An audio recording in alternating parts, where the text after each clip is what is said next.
Welcome to the Explainer. Today, we are pulling back the curtain on one of aviation's biggest unsung heroes. We're going to find out how the heck you can breathe so comfortably in a metal tube 7 miles up in the sky. Have you ever been on a flight, looked out that tiny window at the clouds whizzing by, and just had that thought, how am I not frozen right now? How am I not gasping for air? It feels like it should be impossible, right? Because, let's be real, the world outside that window is unbelievably hostile. We're talking temperatures of -60 degrees Fahrenheit, air pressure that's instantly fatal, there's just not enough air to breathe. So how on earth does the inside of the plane stay so normal? Okay, here's how we're going to break it all down. First, we'll look at the sheer challenge of just surviving up there. Then, we'll meet the incredible system that solves it all. We'll follow the wild journey that air takes to get to you, and then figure out how the plane stays pressurized. And finally, we'll meet the computer that runs the whole show. So, let's just start by really setting the stage. What exactly are we up against at 35,000 feet?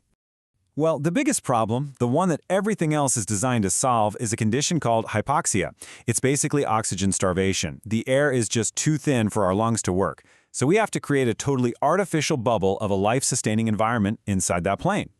And the system that does this, the absolute hero of our story today, is an engineering marvel that single-handedly makes that hostile environment completely livable.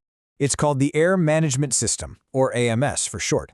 And you can really think of it as the plane's lungs and circulatory system all rolled into one. It's in charge of literally every single thing about the air you breathe on a flight. The AMS has 3 main jobs that it juggles perfectly. First, the pneumatics. That's the part that just gets the air in the first place. Then the Environmental Control System, or ECS, takes that air and makes it breathable. Not too hot, not too cold. And finally, the Pressurization System makes sure that air is dense enough for you. We're going to look at all 3. Okay, so where does all this air even come from? Well, the answer is probably not what you think. It actually comes from the jet engines, from the hottest part of the jet engines, in fact. The air you're breathing right now on a plane has been on an incredible journey. It starts as super hot, high-pressure air that's literally bled off from the engine's compressor. That scorching air gets sent to these cooling units called packs, which then cool it way, way down. Then, that fresh air is mixed with some already circulating cabin air that's been run through filters, and poof, it's delivered right to you.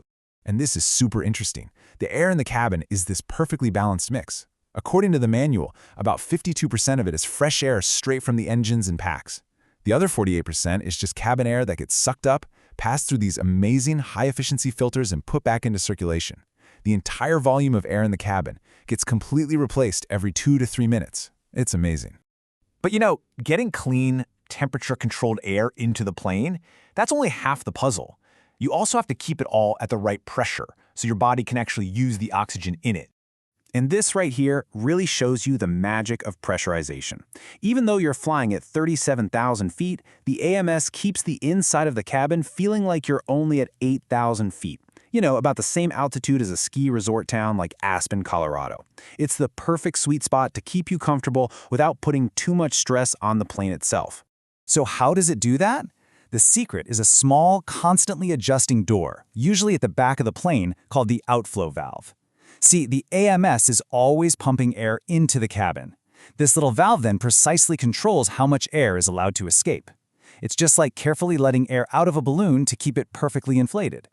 And get this, the system is so smart it even adjusts how much pressure it allows, just to reduce the long-term stress on the plane's body. So on most flights below 37,000 feet, it caps the pressure difference at 7.8 psi. But if you have to fly higher, it'll allow it to go up to 8.4 psi, just to make sure the cabin stays at the comfortable 8,000-foot level. Okay, so we have this incredibly complex dance of hot air, cold air, valves, fans, and sensors. It's an entire orchestra of machinery. So who, or what, is the conductor? Well, if you look on the flight deck, the pilots have a little panel for all of this. But for the most part, their job is just to make sure the buttons are pushed in, selecting auto mode. That one action basically tells the system, okay, you've got this. But that kind of begs the question, right? What exactly is this AMS that's running the whole show? It's not a person. It's not some simple thermostat. It is something way, way more advanced. It's this thing, the AMS controller. This is the dedicated computer, the actual brain of the entire operation.